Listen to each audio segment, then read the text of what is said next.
উৎসব, আর উৎসব মানেই জমজমাট কেনাকাটা। পুরো শহর জুড়ে বইছে ঈদের কেনাকাটার উত্তাপ। দাম কেমন, কি ট্রেন্ড চলছে, ক্রেতা বিক্রেতাদের অভিজ্ঞতা কেমন জানতে সরাসরি চলে এসেছি ঈদের বাজারে। আবাকার চৌধুরী, আমার দাদুর সাথে ড্রেস আমি ঈদের জন্য সিক্রেট রেখে দিয়েছি। বাবুই পাখিরে ডাকি বলিছে চড়া, ঘুরে ঘরে থাকি করো শিল্পের বড়াই। আমি থাকি মহাসুখী অট্টালিকা পারে, তুমি কত কষ্ট পাও রোদ বৃষ্টি ঝড়ে।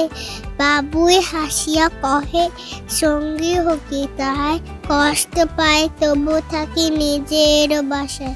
পাকা হোক তবু ভাই পরের বাসা, নিজ হাতে করা মোর কাঁচা ঘর খাসা।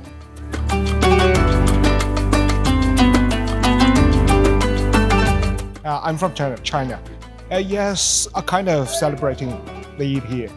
Yes, I should say that Eid Mubarak, maybe Ramadan Kareem. Yes, but I should say Ramadan Kareem to all my Bangladesh friends, and it's no matter for my colleagues and even for all the Bangladesh people. I really love your country, and I really love the atmosphere and the environment here. Hope you will have a happy Ramadan and the coming Eid. Budget ধরে এবার করছি না, কারণ হচ্ছে এবার দেশের যে অবস্থা, আনলিমিটেড বাজেট না, বাজেট নাই বললেই চলে।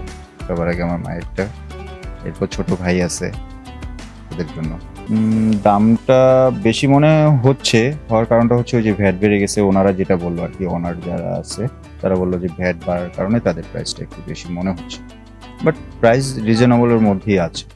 বাবা এখন আর শপিং করে দেয় না যে ঘুম থেকে উঠে দেখবো শপিং এর ব্যাগ আমার খাটের উপরে বা টেবিলের উপরে। ওই জিনিসটা খুব মিস করি আর কি, বা ওরকম ইয়েটা পাচ্ছি না এখন।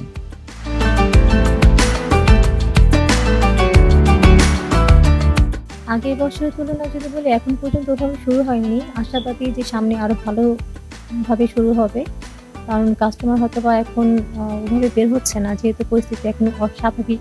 তাই আমাদের দিক থেকে প্রতিটি অবশ্যই ভালো পাচ্ছি আমরা, কারণ হচ্ছে আমাদের পণ্যের চাহিদা আছে ক্রেতাদের কাছে, যার জন্য আমাদের চাহিদা ভালো এবং সারাটাও সেভাবেই পাচ্ছি।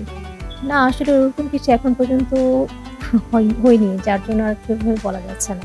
যেহেতু সবকিছুরই দাম বৃদ্ধি পেয়েছে, পোশাকের তো কিছুটা প্রভাব পড়েছে, তবে অতটা বেশি না, সামান্য যেটা আর কি হয় আর কি, প্রতি বছরই যেটা টুকটাক হয়ে থাকে।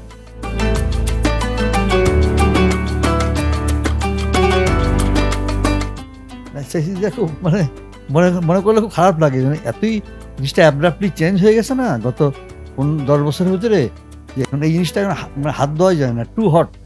এই গোল্ড এখন টু হট টু হ্যান্ডেল। গোল্ডের জিনিস কেনা অথবা পরা খুব একটা ব্যাপার হয়ে গেছে। এখন যে ইমিটেশনের জিনিস বেরোনোর পরে লোকে সব গোল্ড লকারে চলে গেছে। গোল্ডের যে একটা ঐতিহ্য ছিল, একটা গ্র্যাভিটি ছিল, সেটা লস্ট হয়ে গেছে। It has been lost due to এরকম অ্যাব্রাপ্ট প্রাইসের জন্য। এখন তো গোল্ড পড়ে না। ঈদের বাজার জমজমাট, তবে আরও জমজমাট হবে বলে আশা করছেন ক্রেতা এবং বিক্রেতারা। Nafisa Nuzhat, GS news BD, Dhaka.